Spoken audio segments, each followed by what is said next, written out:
All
right, welcome everybody. Welcome to the Allen Institute.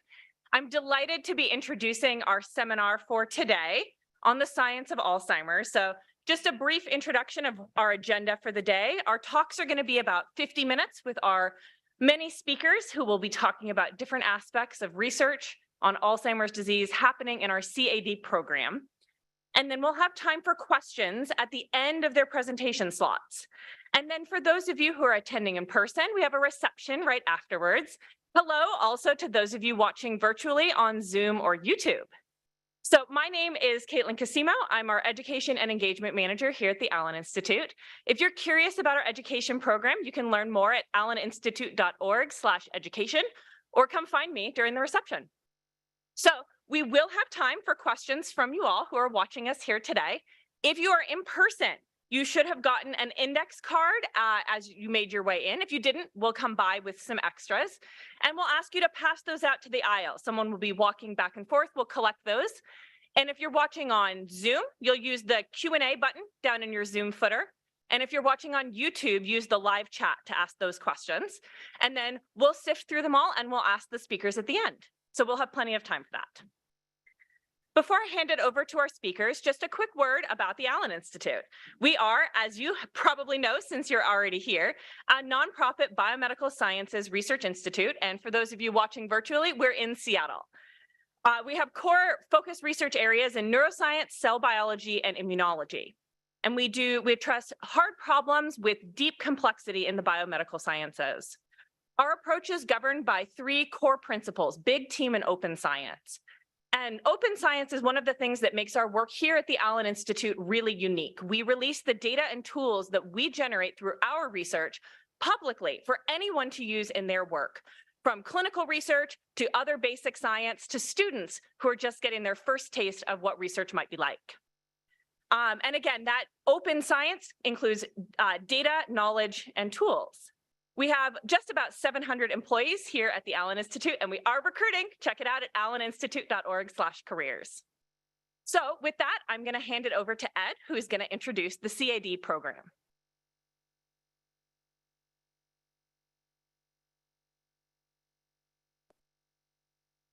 Can you hear me? Yes. Great. Oh, thank you all for coming today. It's really wonderful to see all of you in person for our second update on the CAD program. As all of you know, Alzheimer's disease and related dementias carry just an enormous societal cost and a burden on individuals and their families. And to date, we still have no cures or treatments that are effective. Part of the problem for trying to understand Alzheimer's is that we really don't understand brain complexity very well at all, even in the normal brain, much less in Alzheimer's brain. And in this front, I think there's good news. We have remarkable new tools to understand the fine structure and function of the human brain, developed here at the Allen Institute and through the NIH Brain Initiative, Cell Census, and now Cell Atlas network programs. And these tools really allow us to think of the brain as a very complex cellular organ. We can understand the kinds of cells and the genes that give rise to the properties of these cells in a very comprehensive way, which gives a map, a new cellular map of the brain. And that forms a baseline for starting to understand at a very detailed way what goes wrong in Alzheimer's disease. The purpose of the Seattle Alzheimer's Disease Brain Cell Atlas is to put these tools to work to try to get a better understanding of really the focus where things are going wrong in Alzheimer's and when they're going wrong. So we can begin to understand this progression and develop new targets and ways to intervene therapeutically. This is an NIA, or National Institute on Aging, supported consortium project that involves the Allen Institute, the University of Washington, and Kaiser Permanente, that tries to sort of bring together expertise in Alzheimer's disease and more of a traditional way of looking at it from the perspective of neuropathology with these cutting-edge cellular and molecular tools that the Allen Institute specializes in. And what you're going to hear about today are some of the progress that's being made through this program and directions that this may take in the future. I want to point out, as Caitlin was saying, that we really practice open team science here and emphasis on open. So all the data that you'll hear about is actually freely accessible to the community through our CAD portal. And I encourage all of you to see that. We try to make this accessible to a wide range of users. So in closing, I'd like to thank the NIA for supporting this program, the Allen Institute as well, and our wonderful collaborators at the University of Washington, at Kaiser Permanente, that all make this possible, as well as the donors and their families who donate these tissues, which make this kind of analysis possible. It's a really key element of this program. So with that, I'd like to pass off to our first speaker, Kimmy.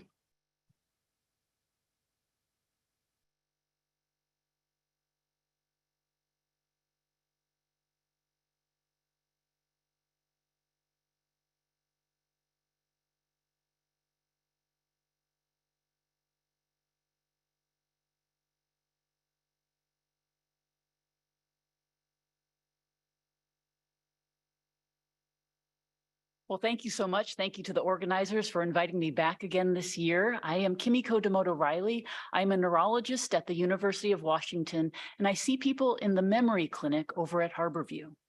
And this is not a memory test. I will actually be presenting a lot of the same material I talked about last year. Dr. Latimer will as well. That's because we want to make sure that everyone has the basics to understand what the next speakers will be talking about in terms of the new scientific developments. So first, I just want to talk about, we hear these words, Alzheimer's disease, dementia. What is the difference? Are they the same thing? Well, dementia is a descriptive term for a change in thinking abilities.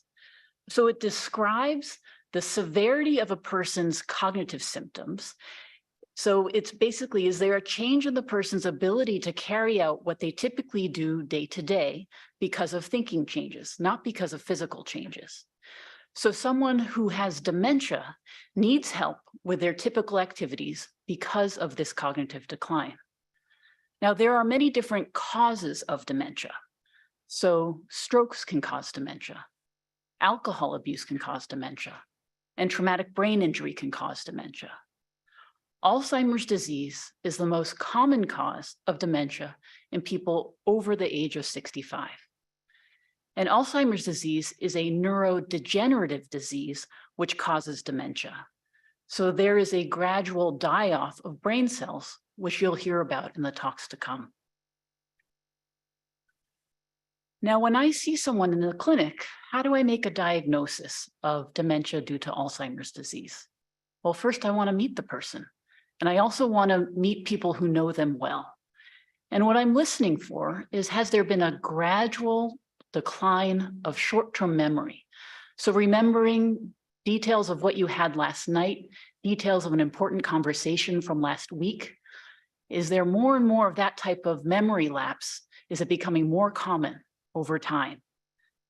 After hearing the story of what the person has been doing and what changes have happened in terms of their cognitive abilities, then I'll do a neurologic exam, look at the person's walking, their coordination, also do a bit of cognitive testing. It can be some paper and pencil testing. And then I often like to get a brain scan. And I'll show you the brain scan, what we look for in a brain scan. I'll also look for blood testing, really to rule out other medical causes of cognitive changes. So as you've heard, as I'm getting this history and doing a bit of a medical workup, I'm also ruling out other causes of thinking changes. Could there be medications with side effects causing cognitive impairment? Are there sleep problems? If somebody has sleep apnea, their brain may not be getting enough oxygen as they're asleep. Could there be seizures that haven't been diagnosed? Are there other medical issues, such as diabetes or thyroid disease? Or could there be a brain tumor pressing on the memory center of the brain and causing the memory loss?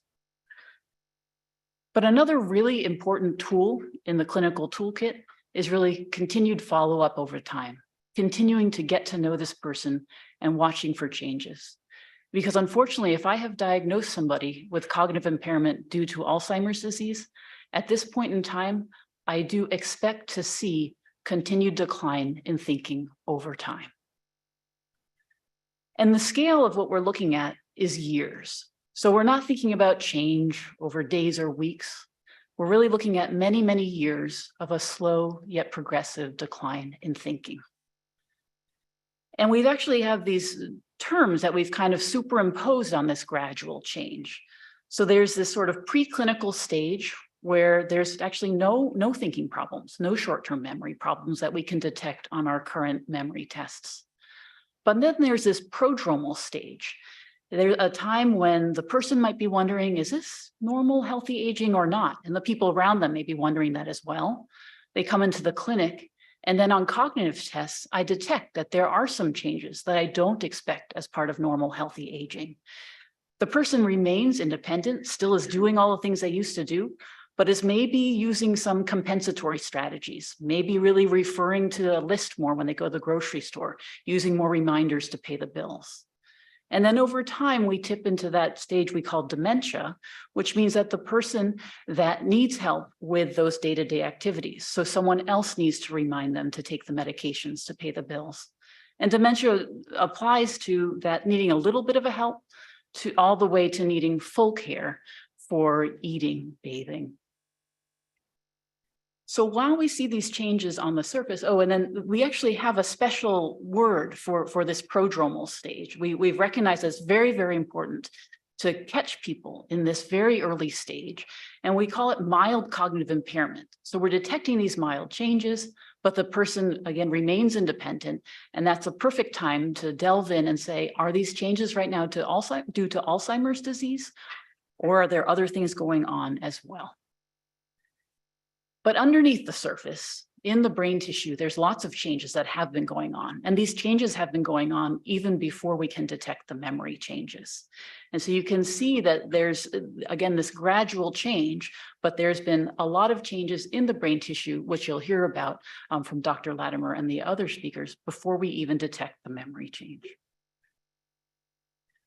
So you heard me say I often like to look at brain scans, and I look to see, are there changes on the brain scan that tell me a bit about those changes that have been happening in the brain tissue. So these are MRI scans, and the person is looking out at us. So we've got a cross section here, and we're actually peeking. These here are the ears. So we're looking right between the ears, and this is a part of the brain called the temporal lobe. And the middle part of the temporal lobe is there's a structure there called the hippocampus. We pay a lot of attention to that part of the brain. It's where our short-term memory, the information as we're laying down those short-term memories, it passes through the hippocampus. So here's somebody who's 70 years old. We look at their brain scan and the volume of the hippocampus looks great. This person, however, has had some tissue loss. So you can see there's a change, there's some shrinkage or atrophy of the hippocampus. However, you can't just look at a brain scan and say that somebody has dementia. You can see that the changes are there, but this person on the left side of the screen, despite the shrinkage of the hippocampus, they may still be going about their daily activities. So you can never just look at a brain scan and say how somebody's thinking is doing, although you may want to be watching for changes over time. So I look at a brain scan, I look for shrinkage or atrophy in certain parts of the brain that are affected in Alzheimer's disease. And I also check to make sure there is not something else going on, such as a brain tumor pressing on the hippocampus or big strokes that also could affect the hippocampus. So considerations and challenges. You saw those curves. It really seems that as we look for disease-modifying therapy, something that can change the inexorable pace of the disease, that decline, is likely most effective at the earliest stages. And we actually have ways to detect those specific molecular changes that are happening in the brain tissue. We can detect that before the cognitive change occurs. We can look in the cerebrospinal fluid. So we can do a spinal tap, get some of this very clear fluid out, and test for some of the neuropathologic change going on in the brain tissue. We can also do a different type of brain scan and look for those amyloid changes that you'll hear about from Dr. Latimer. And coming soon, we could probably also send you to the lab and do a blood test as well. But what remains challenging is we can't predict for each person the future. We don't yet have these crystal balls. We don't know, let's say we detected that somebody's hippocampus looks small. We don't know, though, when their short-term memory changes will start. Will it be in 6 months? Will it be in 6 years? We still don't have those predictive abilities right now for the individual person. We also can't predict how things will go over time. Even if somebody is diagnosed with dementia due to Alzheimer's disease, we don't know how quickly those changes will happen as time goes on. But that's also where there's hope. We do know that there are interventions that can potentially slow that pace of the disease change. Each person can change that pace. So as we think about changing the timeline of Alzheimer's disease and those intersecting curves, if we think about decreasing the burden in the brain tissue of that Alzheimer's neuropathology, the hope is that then we would push out those cognitive changes, perhaps beyond the person's at the end of the person's lifetime. And it's really by focusing on those changes we see in the brain tissue that you're going to hear about from our next speakers.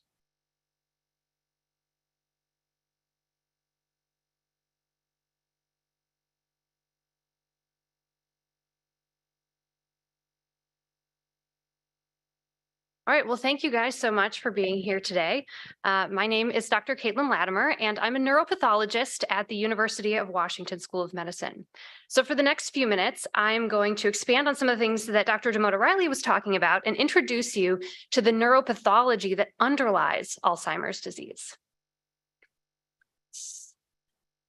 So first of all, I think it's important to go over what neuropathology is, why it's important, and what we use it for. So neuropathology is defined as the tissue-based study of diseases that affect the nervous system. And what this does is it allows us to diagnose the pathologic changes that are happening in the brain. Now, we just heard all about how a living person is evaluated for Alzheimer's disease. But with neuropathology, we can actually see the pathology in the brain and confirm that diagnosis. So we do this by examining the brain in two main ways. We start off by examining the brain visually. and look for changes that we can see with the naked eye. So up here we have a hemibrain on the left that looks relatively normal, and then a hemibrain on the right that we can tell just by looking at it looks abnormal. It looks a lot smaller than the normal brain, so it looks shrunken or atrophic. But even though we can tell there's something wrong with the brain, in order to understand what's causing all that atrophy, we need to take a deeper look at the tissue. And we do that by performing a microscopic examination to see what those tissue changes are. Now, the reason we need to do that is because, as Dr. Demoto-Riley alluded to, dementia is a clinical syndrome. And it envelops a bunch of different diseases that can all have very similar clinical pictures, but under the microscope look very different. Now, Alzheimer's disease is the most common cause of dementia, but we always have to keep these other diseases in mind, even when we're examining the brain. Now, obviously, we can't perform a brain autopsy in a living person, and so all the clinical tests we heard about have been developed so clinicians can get a pretty good idea of what's going on in terms of the underlying pathology. Another way we can get some clues about what the pathology is through genetics. There are some rare inherited mutations that can cause all of these different types of dementia, including Alzheimer's disease. So if a patient with dementia is found to have one of those mutations, we can be pretty sure what the underlying pathology is going to be. But most causes of Alzheimer's disease are not genetic, they are sporadic.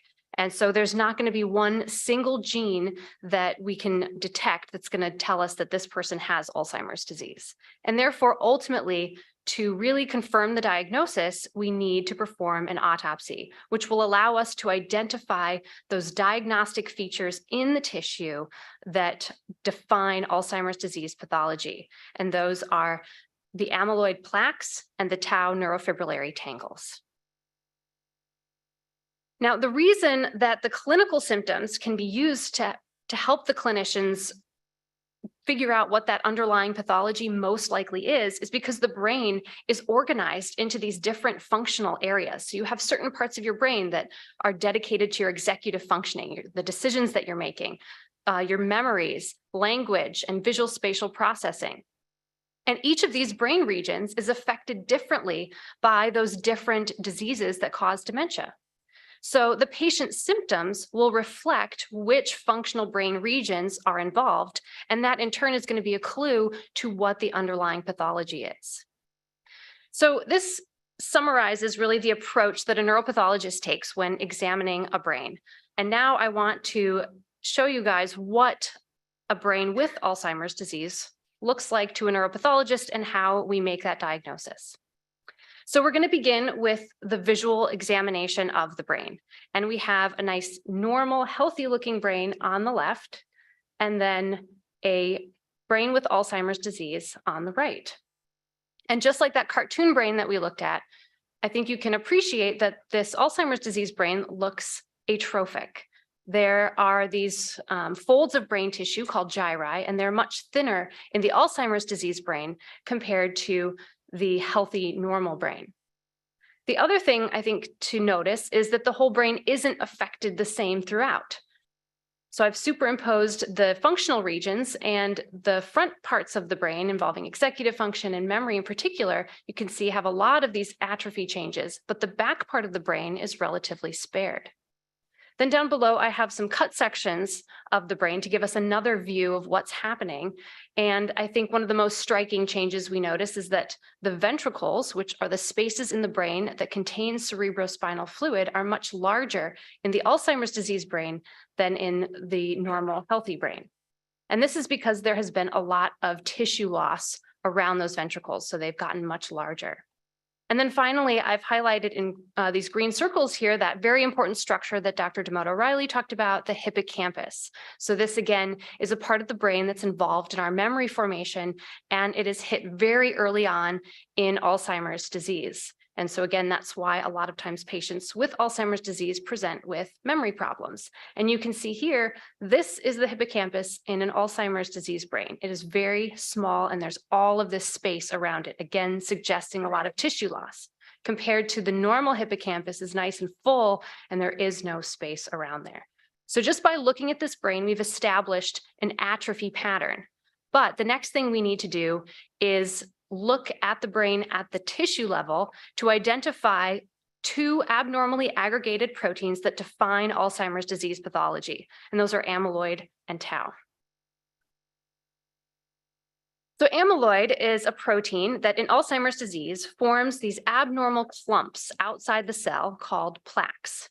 And here I have several images of amyloid plaques in the brain. In these two, I've tried to highlight what those plaques look like in the brain tissue by circling them. But as you can see, they're really quite hard to distinguish just from the background brain tissue. And so in order to help us see these plaques better, we will use special stains. And by stain, I mean something that sticks to a protein or a structure that we're interested in to highlight it so we can see it more clearly. Now, there are many different kinds of stains that we can use. And up here we have a silver stain, which nicely highlights a neuritic plaque. And then we can also use antibody-based stains in which the stain will stick to the amyloid protein, and then it shows up as these brown blemishes in the brain tissue. So these plaques, when we see them, they are not considered normal findings in the brain. They are considered pathological. They're also necessary for making a diagnosis of Alzheimer's disease. So once we see them, we know that there is some amount of Alzheimer's disease pathology present in the brain, but we need to next look for that other protein, tau. Tau is a normal protein that neurons require for normal functioning. But in Alzheimer's disease, something has gone wrong, and the tau is now abnormally modified, and it's folded up into these tangle-like structures within the neurons. And just like with the amyloid pathology, they're much easier to see if we use some special stains. So here on the left, we have an antibody-based stain, and this time all that brown staining is abnormal and pathologic tau protein. And you can see that it's filling up these neurons and forming these tangle-like structures. We can also use a silver stain, which will highlight that fibrillar structure of the tangles. Now, the presence of tau pathology is not specific to Alzheimer's disease. We actually see it in other types of pathologies as well as in aging. But really, it's the combination of finding amyloid plaques and tau neurofibrillary tangles together that fulfill the diagnostic criteria for Alzheimer's disease neuropathologic change. Next, what we want to do is determine how severely the brain is affected by the pathology. Now, it's thought that each of these proteins affect certain parts of the brain early in disease and different parts of the brain later on, and that they follow a sort of progression through the brain. And these progressions are named for the neuroscientists who first described them. So for amyloid, we think that the pathology starts out in the cortex, and then it moves deep inside the brain in later stages. And that progression is named after Dr. Thal, and we call it the Thal phase. The tau pathology, however, we think starts in the hippocampus, and then later on in disease moves out into the cortex. And so this progression is referred to as the Braak stage, which is named after doctors Braak and Braak. So to assess the severity of Alzheimer's pathology, we look in multiple brain regions along those different pathways. And the more brain regions that are involved, the more severe the pathology. And usually that means the more severe their clinical presentation was during life. So what I've just described is how we identify these classic pathologic findings that we think define Alzheimer's disease. And we've really come a long way since this pathology was first described over 100 years ago, but there are still a lot of things we don't understand. For example, why do some people get Alzheimer's dementia, but others don't? We know that there's a lot of variability in the human population, and so all of our brains are going to age very differently. However, so some people are going to never develop dementia, and they'll never have the pathology of Alzheimer's disease, and these folks are considered resistant. Then at the other end of the spectrum, we have people that do develop dementia, complete with the plaques and tangles of Alzheimer's disease. But then there's also this interesting group in the middle that never develop dementia, but do develop the pathology. So these are people who during life never would have received a clinical diagnosis of Alzheimer's disease. But if they came to autopsy after death, we would have found the plaques and tangles of Alzheimer's disease. And so these folks are considered resilient. So what is it that makes these people resistant or resilient to Alzheimer's disease and these people vulnerable? Another aspect of this variability that we don't understand is the regional susceptibility throughout the brain. Why is it that some brain regions, like the hippocampus, are so sensitive early on in disease, whereas others, like the very back of the brain where our visual cortex is very resistant? And then finally, why do certain cells become more vulnerable to the disease? Like this one here has a tangle, but others, like the one right next door, never develop the pathology. So it's this type of variability, these questions that we can't really understand or characterize just by looking at the brain and cataloging where we see the pathology. We need to use more advanced techniques and more quantitative pathology in order to better characterize what's happening in these brains. So now I'm going to hand things off to my colleague Janelle, who's going to talk about how the field of neuropathology is advancing the study of Alzheimer's disease.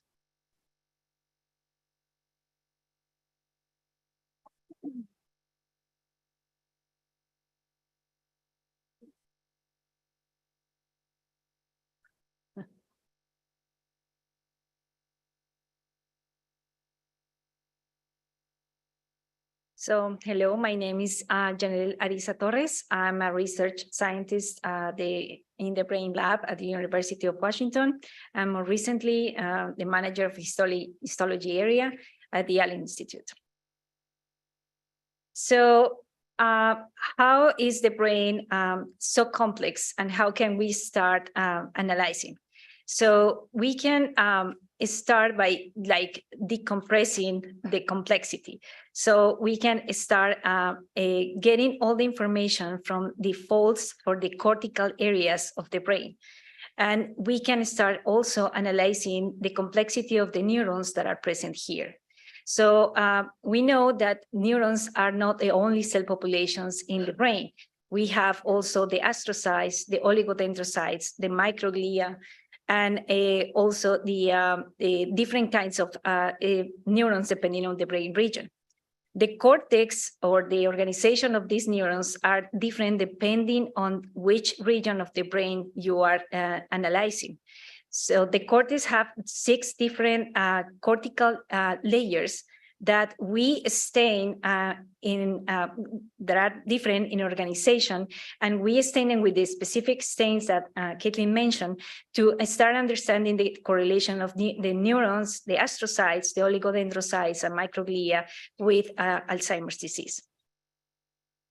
So we start this process by cutting tissue slabs of the brain and making a selective sample selection of the cortical slabs that we have here. Then we harden the tissue and cut it very thin sections. As a reference, 5 microns, and 1 micron is 1/25,000 of an inch. So then we stain it with the special stains that Caitlin mentioned before, and we can start analyzing piece by piece the entire brain. The image analysis process starts with the staining, the analysis or the scanning of the image in a special microscope or a virtual microscope that generate digital images. So those images are then used to train the computer programs with assisted in artificial intelligence to start denotating or creating regions specifically in the brain that mimics the organizational layering cellular organization in the cortex. So once we finish with this process, we can translate these annotations into the other tissue sections that we stain with specific proteins. And then we repeat the same process in all the regions that we have selected for the analysis.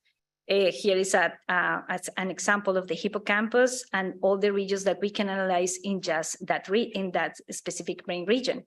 Here is the first of our regions analyzed and published the data in the CAD program.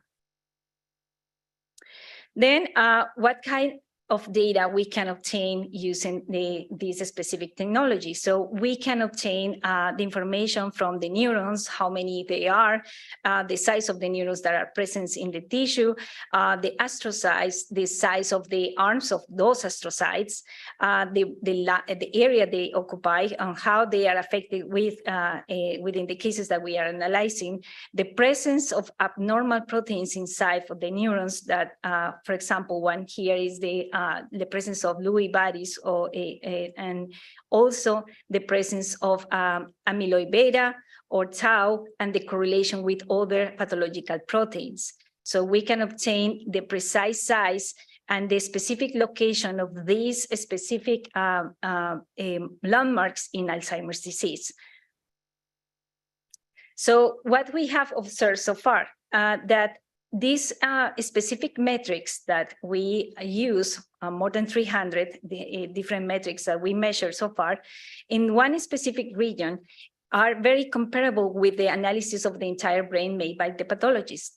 Also, we can target the location of the most vulnerable areas of the brain or the most affected during Alzheimer's disease. So here we have the Braak staging process that the neuropathologists use to classify the advancement of the Alzheimer's disease in the brain. And we can see how in the later stages of 4 and 5 for Braak, for the tau protein, we can see that the most affected areas are the layer 2, 3, and 5.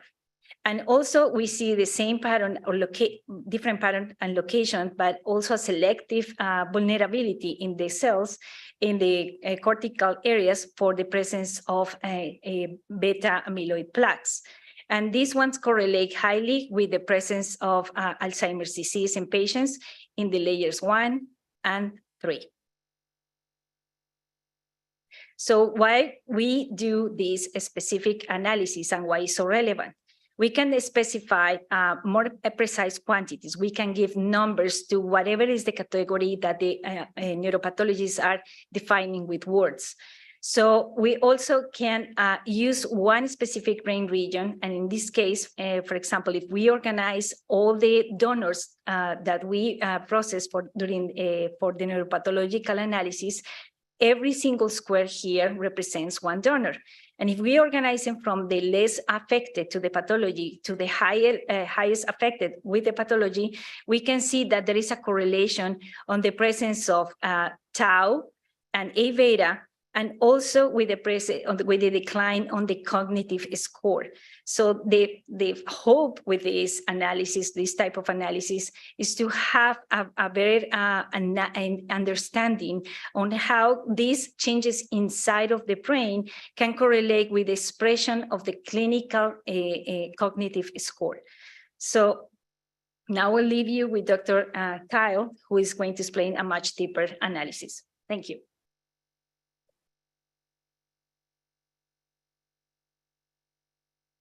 Hello, I'm Kyle Travaglini. I'm a scientist at the Allen Institute. And today I'm going to talk about the different kinds of cells that we have in our brain, how the Allen Institute has been really pushing the boundaries to better understand them, and then a little bit about what we've learned, how they change as the disease progresses.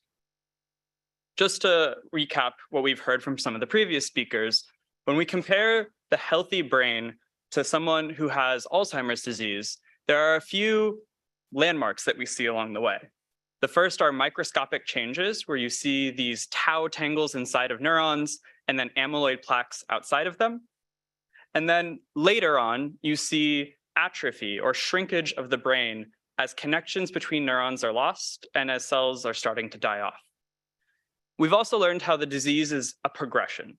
So we know that some of those microscopic changes, the tau and the amyloid, are happening perhaps decades before you have structural changes in the brain, and even before you have dementia and cognitive decline in people. And so along this progression, what we're really interested in understanding is how all of the cells inside of our brain are changing and reacting to this environment. And so just a little bit of a recap.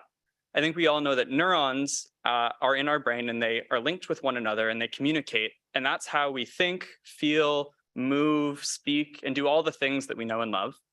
But surrounding all of the neurons are support cells that keep them happy and healthy. The first you have are the capillaries that you see, which are delivering blood to different parts of the brain, which keeps them happy because they need oxygen and all the nutrients. The second are those oligodendrocytes, which wrap around the neurons and actually facilitate the electrical signals moving more quickly through the neurons, allowing more rapid communication. And then you have astrocytes and microglia, which are support cells that kind of keep everything happy and healthy in different ways. The microglia in particular are part of our immune system, actually. They seek out pathogens or different pathologies that shouldn't be inside of our brains and try to eliminate them and return everything to a calm state. Now, this is a simplified version of all the different kinds of cells that we have in our brain. And at the Allen Institute, we wanted to really understand this on a much deeper level. And so we used a technique called single-cell RNA sequencing, which is a lot, but we'll get there, where you take pieces of tissue from donor brains, and inside of each of those pieces of tissue, you actually have little cells. And inside each of those cells is where the DNA or our genome is, called the nucleus. And we can extract that nucleus from each of these individual cells and then measure how turned on or turned off all of the different genes inside of our genome are. And we can repeat that for millions of cells. And then we have this big bubble sort of at the third step where we need to now figure out what they all are. And so we group them by similarity because we know that the genes that a neuron uses are different from the genes that a microglia uses. And by doing this, we can look at all the different groups at very high resolution and define a very rich picture for all the different kinds of cells, roughly 150 or so in the cortex of our brains, that outer layer. Now, there are two major groups of neurons. The top are the excitatory neurons, and the bottom are the inhibitory neurons. I'm showing just examples of how they actually look in the tissue. These are single neurons that have been reconstructed. And when you think of neurons, I like to think of them as all being in a room where they're talking with one another, right? And you might notice, if you're a bit eagle-eyed, that some of the neurons have coffee and some of the neurons have wine or another beverage of that type. And you can imagine that the excitatory neurons are the ones with coffee. They're drinking it, they're getting really excited, they're running around, screaming at the top of their lungs, saying, "Oh my God, everybody, I'm so excited." Versus the inhibitory neurons are a little bit more, "Hey, everybody chill out, relax, it's okay." And there's a balance to this ecosystem. And we want to understand how this balance is disrupted in Alzheimer's disease. Now, the field is over 100 years old, and there's a lot that's known about it. So you can think of, there has to be some initiating event. And this is just a model, because as scientists, we make models for how things could work so that we can then test them to see how accurate that actually is. And so we think of there has to be some start to the disease that is facilitated by maybe a cell type or different kinds of cell types. And there could be different causes. We really don't have a lot of insight into what this is quite yet. But then early on, we see those microscopic changes that I talked about. And we know that there are some cell types that respond to those. And those are from a lot of work from the field, primarily the microglia and the astrocytes that react to those tau tangles and amyloid plaques in some way. Some of those reactions can be good and helpful and actually clear them. And some of those can actually be very detrimental and maybe even lead to further microscopic changes.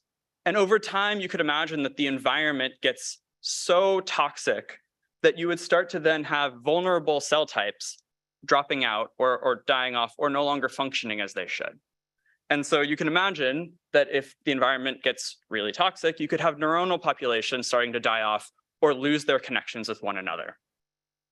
And over time, if that happens, you would see those structural changes that were talked about by the previous speakers. And you could also imagine that those structural changes could affect the neurons more and cause further die-off. They could also have those early responding cell types get further inflamed or further affected. And it might even have some effect on the initiating cell type at the beginning. So you can have these feedback loops that continue over decades of life until you ultimately get pure cognitive decline and dementia later on. But we want to test this model and actually see if it's true, given all of the tools that the Allen Institute has been talking about.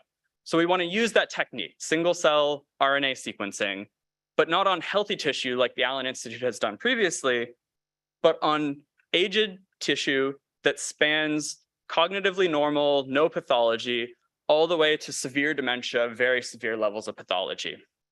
And we can even go a step further and not just say you have dementia or you don't, but we can use that really rich data that Janelle talked about, where we have information on all of the different kinds of cells that I noted and the different proteins that are associated with Alzheimer's disease that are building up. And we can rank all of the donors that we have in our study from those that were totally fine on one end to those that have very severe pathology on the other end. And then we can look to see how that relates to their cognitive score, where you can see it declines later on, or to the classical staging like Thal and Brock that were previously introduced, which is a very nice, smooth relationship between those. And so then from the single cell RNA sequencing, we can look to see how, as a function of the disease progression, the relative abundance of different kinds of populations of neurons looks and other glial populations. And relative abundance is just a way of saying how many of a given cell there are compared to the total number of cells in a brain. So it's a relative ratio. And if the hypothesis that I presented earlier is correct, we would expect to see the neurons not really strongly affected earlier in the progression, but then to rapidly fall off as the disease continues. And then you might expect the glia, who become activated or are responding to that early microscopic changes, to have an early increase in the disease that you can see here that kind of continues along the progression. And in fact, in our data, we do see evidence of both of these changes, which supports the hypothesis that I presented. But what was actually really exciting were there were things that didn't quite jive with the hypothesis.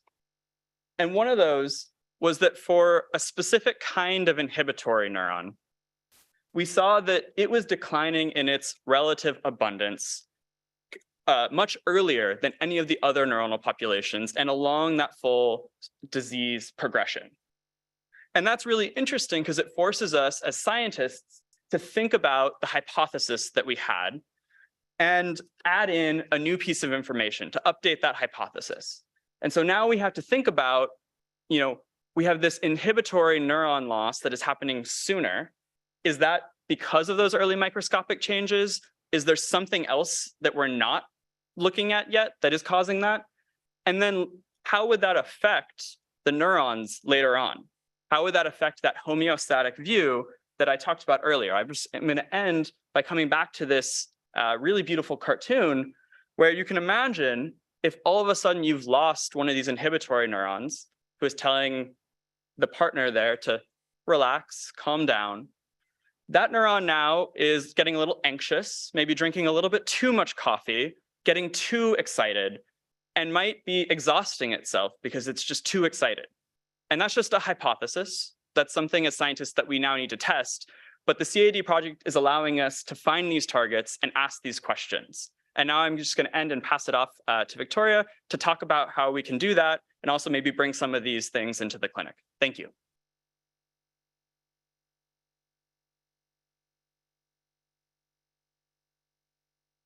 Okay, thank you, Kyle. Hi, my name is Victoria Ratcliffe, and I'm a PhD candidate at the University of Washington and the Allen Institute for Brain Science.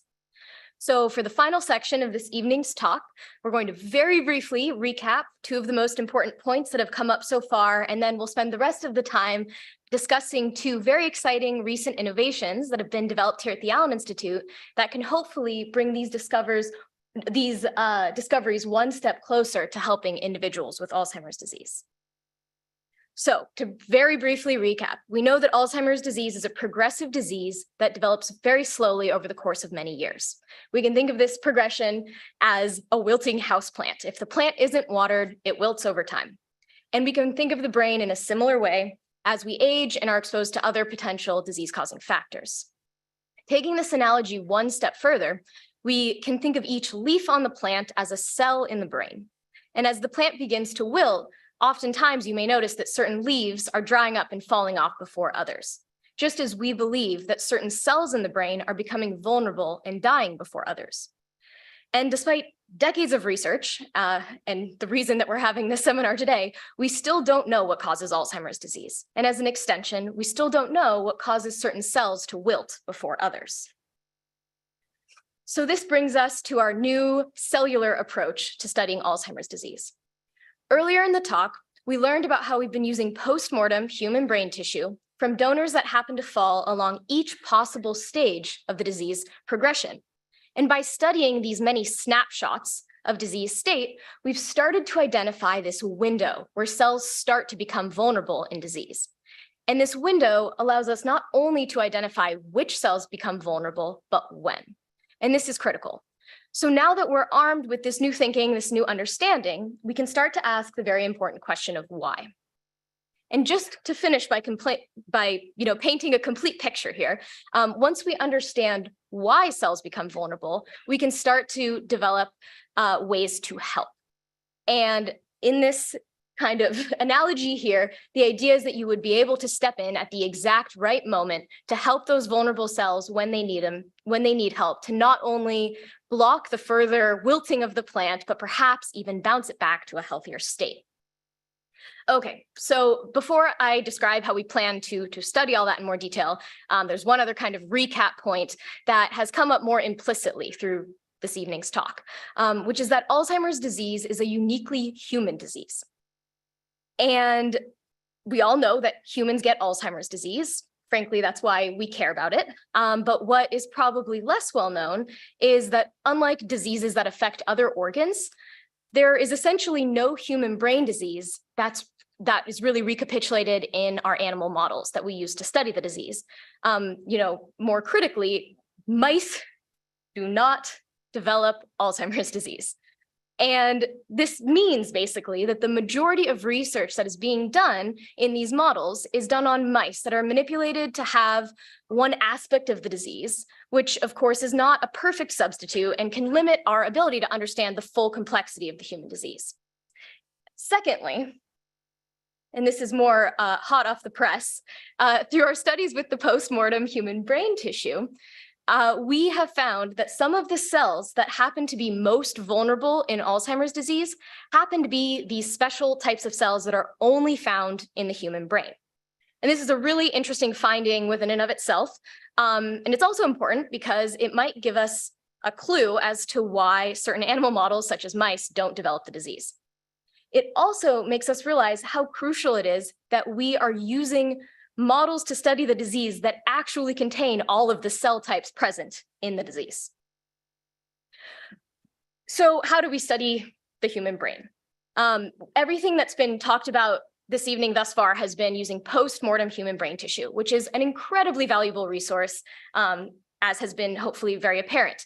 It has one major limitation though. We can't study living cells. To study living cells, we need living tissue.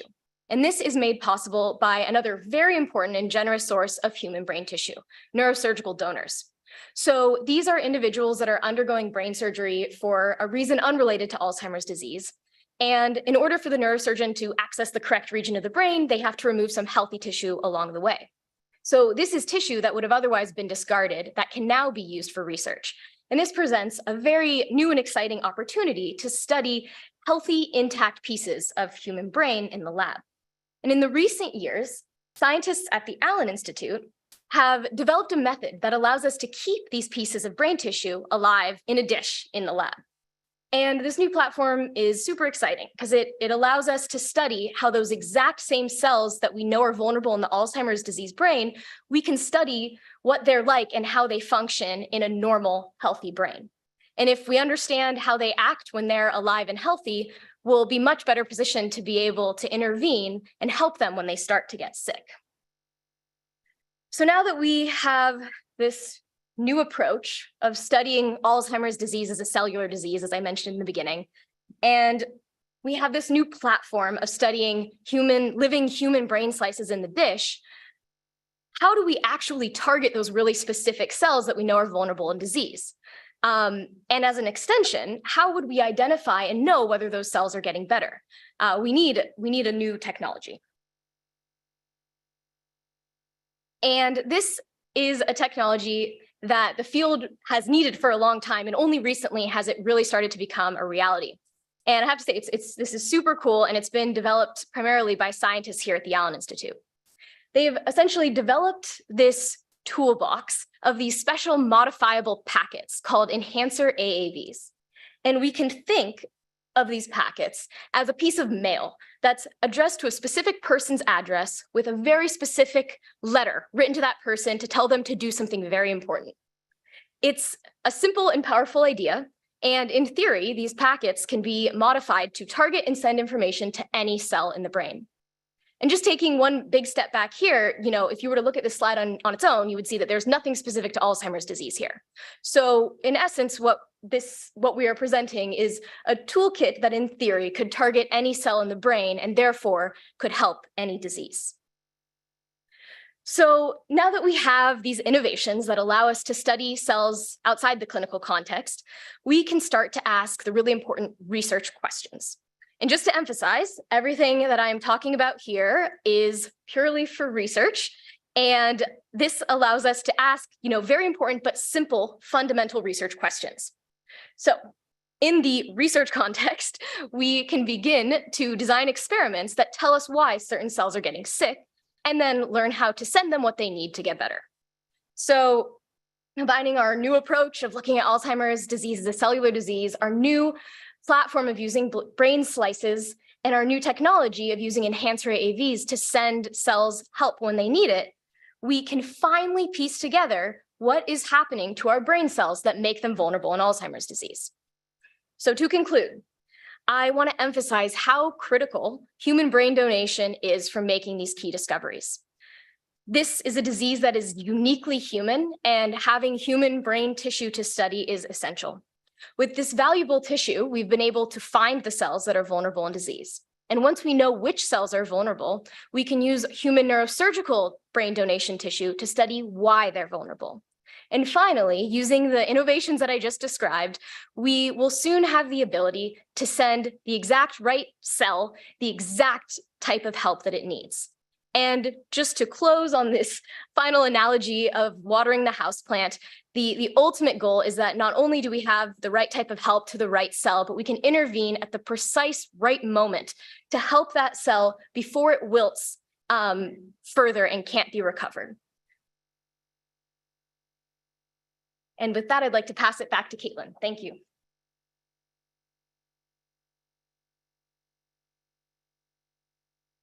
We're going to get all of our speakers up here to answer some of your questions, which I have questions here from those of you attending in person and from those of you watching online. And while they get up here, I just want to again thank the generous neurosurgical and postmortem donors who have given their brains to science. This is really critical in order to understand this disease and a lot of what we are currently learning about the brain. An important thing to note about brain donation that a lot of people don't know is that it's not the same process as organ donation. So if you are signed up to be an organ donor, that's fantastic, but it's not the same thing that leads to your brain being donated to science. You can learn more at braindonorproject.org.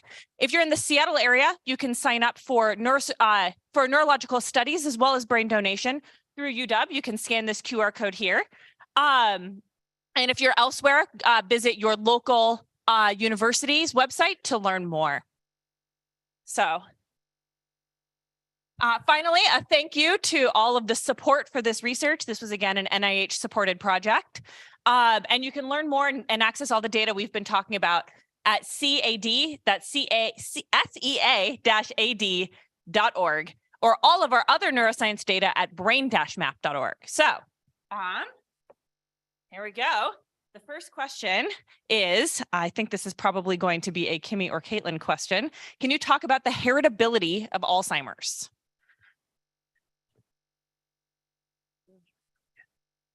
Sure. Thank you again, everyone, and for thinking about these great questions. I unfortunately probably won't have enough time to get to everything, but we're happy to entertain questions. And Lots of experts here. And we are not neurogenetics experts, but you did hear Dr. Latimer talk a little bit about genes and how for most people with Alzheimer's disease, there is not one single gene change that is causing their disease. For a very small percentage of people, about 2% or less, within the family, there is a single gene change that is passed down that can cause Alzheimer's disease, and it usually affects people then very young, like in their 40s or even 30s. For most people, there's probably a lot of different gene changes that are happening. Another risk gene you might have heard about is ApoE, epsilon-4, that can increase your risk for developing late onset Alzheimer's disease. So that means in people over the age of 65. And that just increases your risk. That doesn't mean you're destined to develop dementia due to Alzheimer's disease. At the same time, we're also discovering lots of protective gene changes as well. So lots of stuff in the genetic realm, but usually it's pretty rare to have one single gene change that destines a person to develop dementia due to Alzheimer's disease during life. All right, our next question is an epigenetic one. How does understanding epigenetic mechanisms inform our basic science understanding of Alzheimer's and the development of treatments? So epigenetics, for maybe people who don't know what that is the study of how accessible different parts of our genome are. So some are very closed and we can't, make RNA from them, and some are very open and it's very easy. The study of epigenetics is sort of complementary to the technology that I introduced. So single cell RNA sequencing is sort of the other half of that. And so you can use them together to actually understand if I'm seeing a gene decline as a function of progression. So we're losing that gene being turned on. You might actually see in the epigenetic landscape that part of the genome becoming less accessible, so kind of closing. And so you get these regulatory networks that are paired. This question is for Kimmy. You mentioned a blood test in your section. Can you elaborate on what that would look for? So there are blood tests being developed to look for that amyloid, to detect amyloid in the blood. There are also blood tests being developed to look for those different tau species. And again, this is not yet being widely used in the clinic, not yet approved by insurance, but it may be in the next few years when you come into a memory clinic, there are specific blood tests to say, can we detect those blood changes that get us worried about the changes in the brain tissue? So I think several of you will have an opinion on this question. As Alzheimer's progresses from MCI, do the astrocytes die off before the neurons? How does astrocyte loss contribute to reducing brain volume? Who wants to take this one? I can start maybe. So generally speaking, in terms of a relative abundance, we actually see an increase in the number of astrocytes. It's important to think about relative abundance because that might mean that they're actually increasing, or it might mean that as neurons die off, their relative number is increasing and they're reacting to things. But I think maybe from the classical perspective, you guys could also talk about astrogliosis a little bit.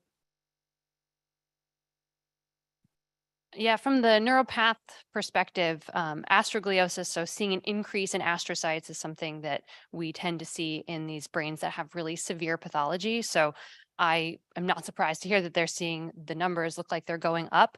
But I also think there's a lot we don't know about astrocytes. We've been very neuron focused in the field of Alzheimer's disease research. And so there's a lot we don't know about what is happening to the astrocytes. And it may not be so much that they're either increasing or decreasing, but maybe changing their function and starting off trying to help, but eventually maybe what they're trying to do to help becomes problematic. And so that's a really, I think, growing area of research in Alzheimer's disease. What I have observed in the data that I've could measure is that the astrocytes indeed change a lot, and the branches area and length are increasing in patients with Alzheimer's disease. So we have a question, another pathology question about the relationship between resilience and neurodegeneration. Can you talk about how you see that relationship, how you observe it? Do we see just plaques and tangles? Do we see a reduction in volume? What does that look like in the clinical presentation? So from the pathologic perspective, measuring atrophy it can be somewhat challenging. We have different ways that we can do that. So we might look at how much the brain weighs.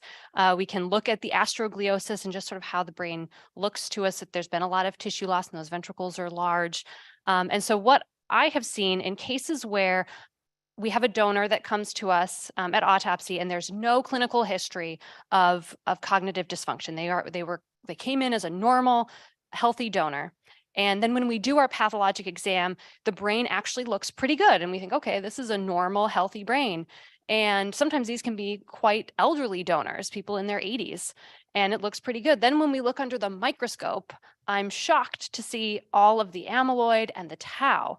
And so there does seem to be in these resilient people, not only a disconnect between the pathology and the clinical presentation, but between those pathologic proteins and how much the brain is reacting and being sort of broken down and destroyed by these pathologic proteins.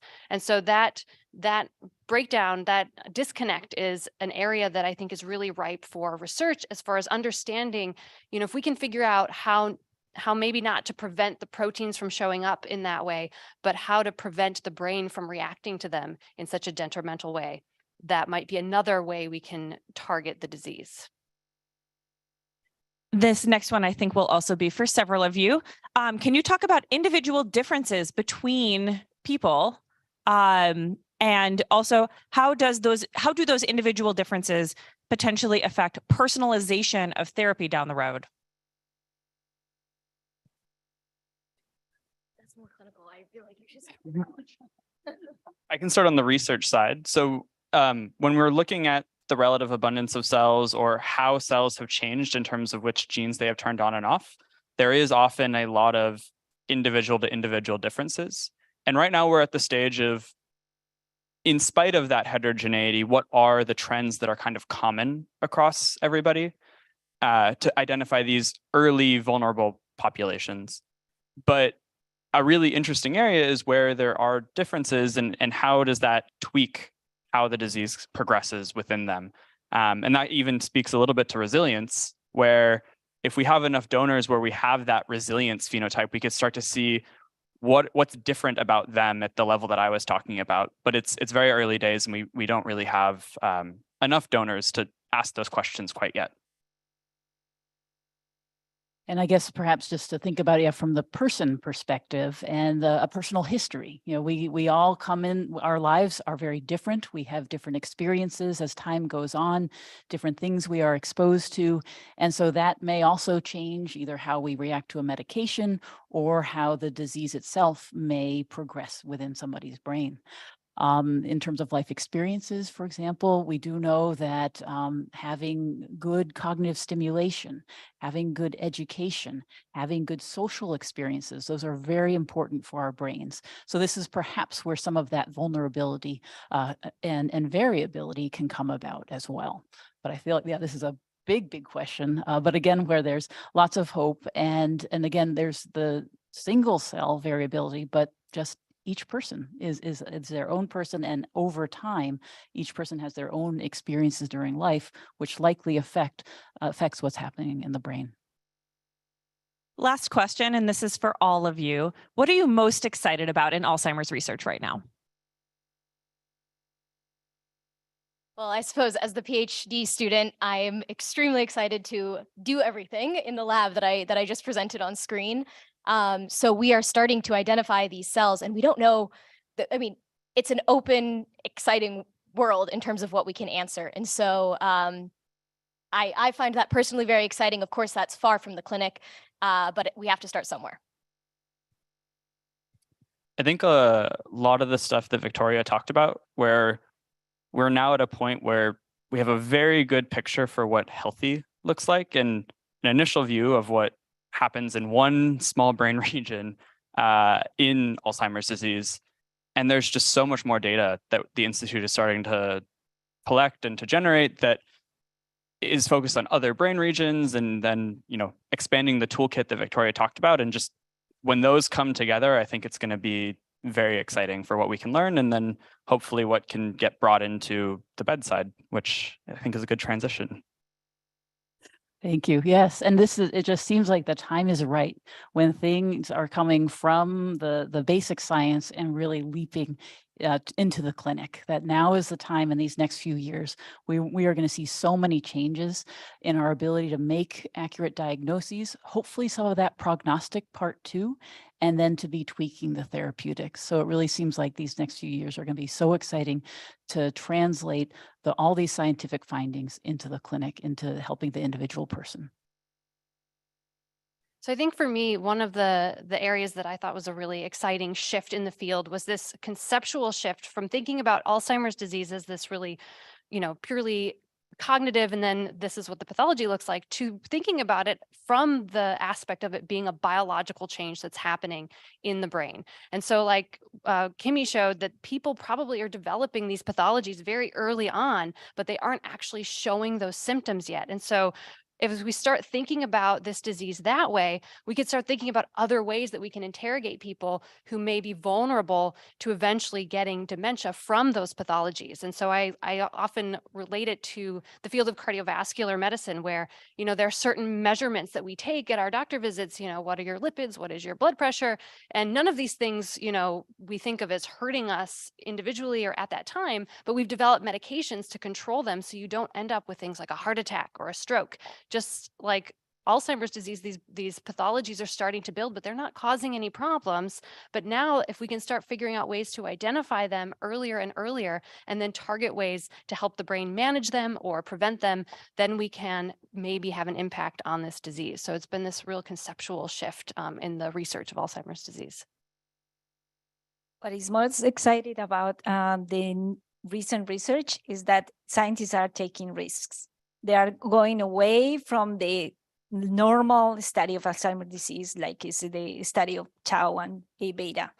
They are seeing the disease in a different perspective, in a different approach. So maybe eventually we'll get the answer that we are looking for. And that is a great closer. So thank you all for joining us.